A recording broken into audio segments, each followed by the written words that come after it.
ನಾನು ಸಂಸತ್ನಾದಮೇಲೆ ಒಂದು ಸತಿ ನಮ್ಮ ಶ್ರೀನಿವಾಸ್ ಅವ್ರನ್ನ ಒಂದು ಸತಿ ಭೇಟಿ ಮಾಡಿದೆ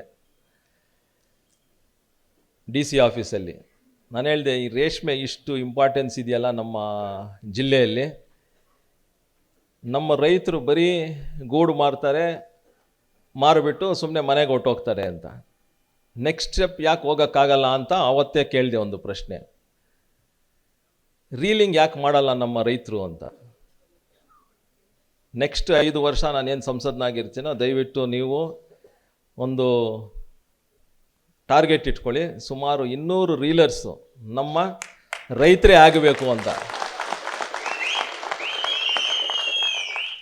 ಸರ್ ಸ್ವಲ್ಪ ಕಷ್ಟ ಅಂತ ಹೇಳಿದ್ರು. ನಾನು ಹೇಳಿದೆ, ಏನಕ್ಕೆ ಕಷ್ಟ? ಇವಾಗ ರೈತರು ಎಲ್ಲರೂ ಅವ್ರವ್ರ ಮಕ್ಕಳನ್ನ ವಿದ್ಯಾಭ್ಯಾಸ ಕಳಿಸ್ತೀರಾ, ಡಿಗ್ರಿ ಮಾಡ್ತಾರೆ, ಇಂಜಿನಿಯರಿಂಗು ಏನೋ ಒಂದು ಮಾಡ್ತಾರೆ. ಒಂದಷ್ಟು ಜನಕ್ಕೆ ಕೆಲಸ ಸಿಗುತ್ತೆ, ಒಂದಷ್ಟು ಜನಕ್ಕೆ ಕೆಲಸ ಸಿಗಲ್ಲ, ಮತ್ತೆ ವಾಪಸ್ ಬಂದು ಊರಲ್ಲಿ ಮತ್ತೆ ವ್ಯವಸಾಯ ಮಾಡ್ಕೊಂಡಿರ್ತಾರೆ ಅಂತ. ಅಂತಹ ಯುವಕರನ್ನ ಆರ್ಥಿಕವಾಗಿ ಯಾರು ರೈತರು ಸ್ವಲ್ಪ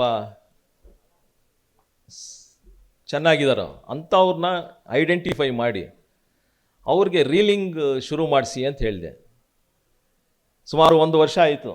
ಶ್ರೀನಿವಾಸ್ ಅವ್ರಿಗೂ ಟ್ರಾನ್ಸ್ಫರ್ ಆಗಿ ಬೆಂಗಳೂರಿಗೆ ಹೋದರು. ಹೃದಯ ರೋಗ ಮತ್ತು ಹೃದಯ ಶಸ್ತ್ರಚಿಕಿತ್ಸೆ, ವ್ಯಾಸ್ಕುಲರ್ ಶಸ್ತ್ರಚಿಕಿತ್ಸೆ, ಸಮಗ್ರ ಹೃದಯ ಆರೈಕೆ ಸೇವೆಗಳಿಗಾಗಿ ನಿಮ್ಮ ವಿಶ್ವಾಸಾರ್ಹ RL Jalappa Narayana heart centre, STUMC campus, Tamaka, Kolar.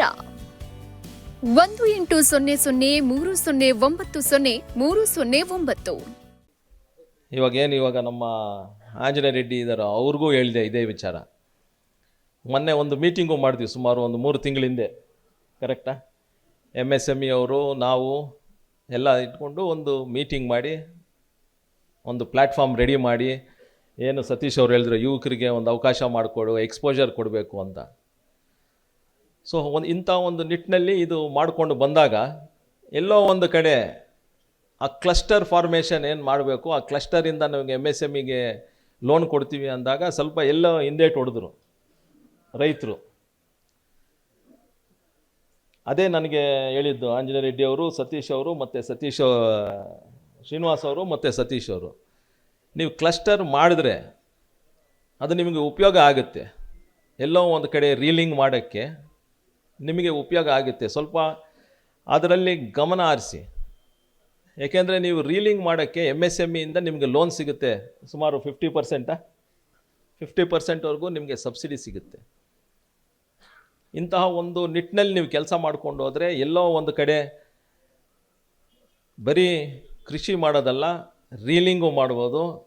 ಅದ್ರ ಜೊತೆ ಅದನ್ನು ಕರೆಕ್ಟಾಗಿ ಸಕ್ಸಸ್ ಆದರೆ, ಏನು ಸತೀಶ್ ಅವರು ಇವಾಗ ಹೊಸಕೋಟೆ ಮತ್ತು ಮಾಲೂರಲ್ಲಿ ಏನು ಒಂದು ಇಂಡಸ್ಟ್ರಿ ರೆಡಿ ಮಾಡ್ತಾರೋ ಅಂತಹ ಒಂದು ನಿಟ್ಟಿನಲ್ಲಿ ನಿಮ್ಮ ಮಕ್ಕಳು, ನಾನು ಹೇಳೋದು, ಯಾಕೆಂದರೆ ಯುವಕರು ಅಂದಾಗ ನಾವು ಅವ್ರಿಗೆ ಬೆಂಬಲ ತೋರಿಸಿದ್ರೇ ನಾವು ಅವ್ರಿಗೆ ಮುಂದೆ ಬರ್ತಾರೆ.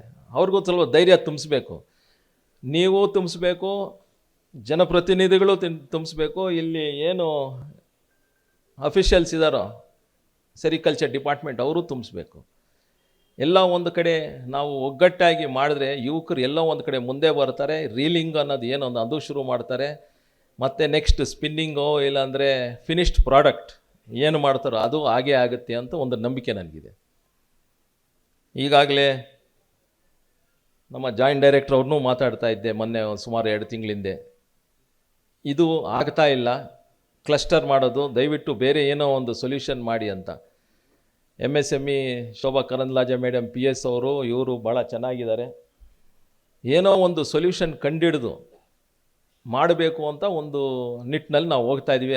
ಅದಕ್ಕೆ ನಮ್ಮ ಶಾಸಕರು ಒಂದು ಸತಿ ಮಾತಾಡಿದಾಗ, ದೇವರಾಯ ಸಮುದ್ರ ಹತ್ರ ಜಮೀನಿದೆ, ನೀವು ಏನು ಮಾಡಬೇಕು ಅಂತ ಹೇಳಿ ನಾವು ನಿಮ್ಮ ಜೊತೆ ಇರ್ತೀವಿ ಅಂತ ಹೇಳಿದ್ರು. ಅವ್ರಿಗೂ ಧನ್ಯವಾದಗಳು ಹೇಳೋಕ್ಕೆ ಇಷ್ಟಪಡ್ತೀನಿ.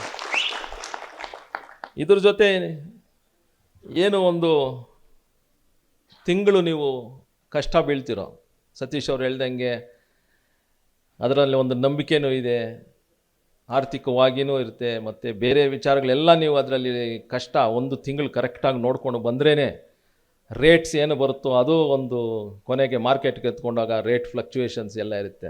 ಸೊ ಇದೆಲ್ಲ ಸ್ಟ್ರಗಲ್ ಮಾಡೋದು, ಇದೆಲ್ಲ ನೋಡ್ಕೊಂಡಿದ್ದಾಗ ನೀವು ನೆಕ್ಸ್ಟ್ ಸ್ಟೆಪ್ಪು ರೀಲಿಂಗು, ಸ್ಪಿನ್ನಿಂಗು ಇದನ್ನು ಯೋಚನೆ ಮಾಡಬೇಕು ಅಂತ ನಾನು ಏನು ಇವತ್ತು ಇಲ್ಲಿಷ್ಟು ಜನ ರೈತರಿದ್ದಾರೆ, ನೀವು ಸ್ವಲ್ಪ ಅದನ್ನು ಗಮನ ಹರಿಸ್ಬೇಕು ಅಂತ ಹೇಳೋಕ್ಕೆ ಇಷ್ಟಪಡ್ತೀನಿ. ಇದ್ರ ಜೊತೆ ಒಂದು ಸತಿ ನಾನು ಈ ಅಫಿಷಿಯಲ್ಸ್ನೆಲ್ಲ ಮಾತಾಡ್ತಾ ಇರುವಾಗ ಕಾಂಜೀವರಂಗೆ ಹೋಗ್ತಾರೆ ಎಲ್ಲ ರೇಷ್ಮೆ ಸೀರೆಗಳು ತೊಗೊಳಕ್ಕೆ, ಮದುವೆಗಳಾದಾಗ ಆದಾಗ ಎಲ್ಲ ಅದನ್ನೆಲ್ಲ ನಿಲ್ಲಿಸಿ ಅಂತಹದೇ ಒಂದು ಮಾರ್ಕೆಟ್ಟು ಕೋಲಾರಲ್ಲೇ ಮಾಡಿ,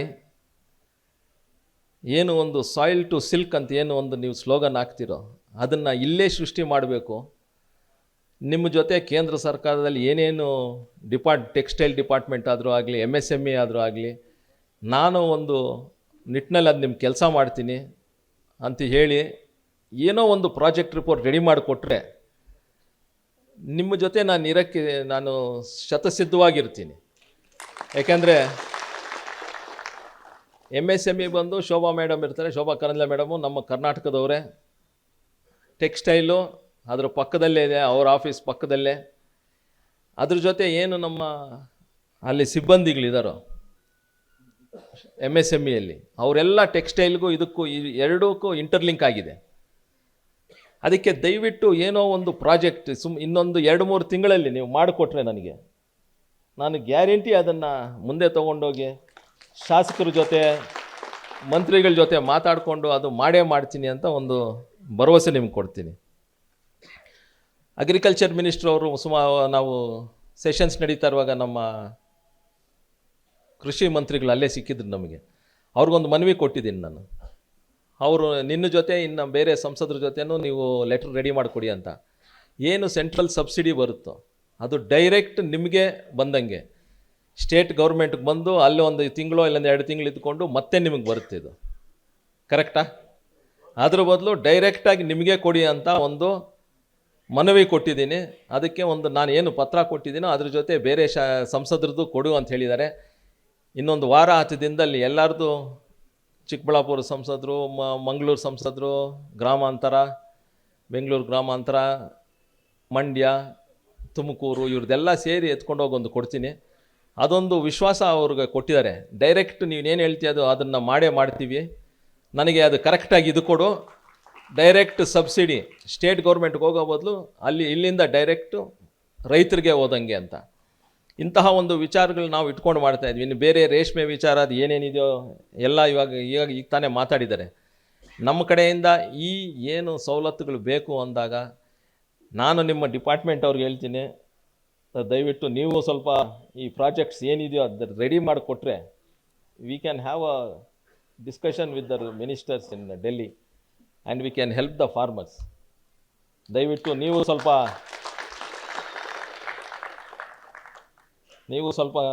ಕಾಳಜಿ ತೊಗೋಬೇಕು ಸರ್.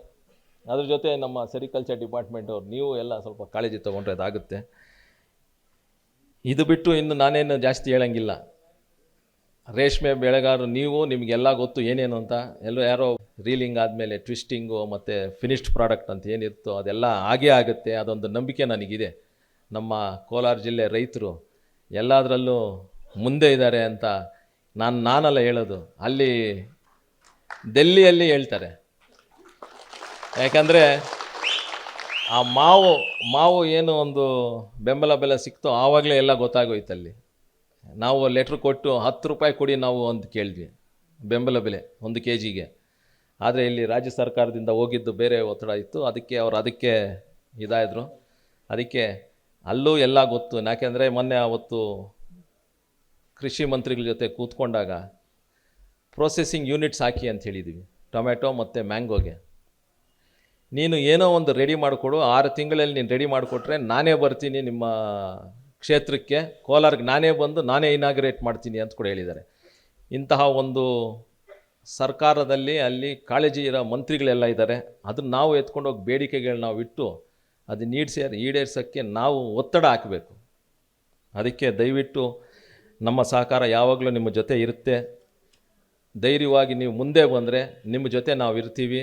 ರಾಜ್ಯ ಸರ್ಕಾರ ಕೇಂದ್ರ ಸರ್ಕಾರ ಎರಡೂ ಇರುತ್ತೆ ಅಂತ ಹೇಳ್ತಾ ನಾನು 2 ಮಾತು ಮುಗಿಸ್ತಾ ಇದ್ದೀನಿ. ಜೈ ಹಿಂದ್, ಜೈ ಕರ್ನಾಟಕ.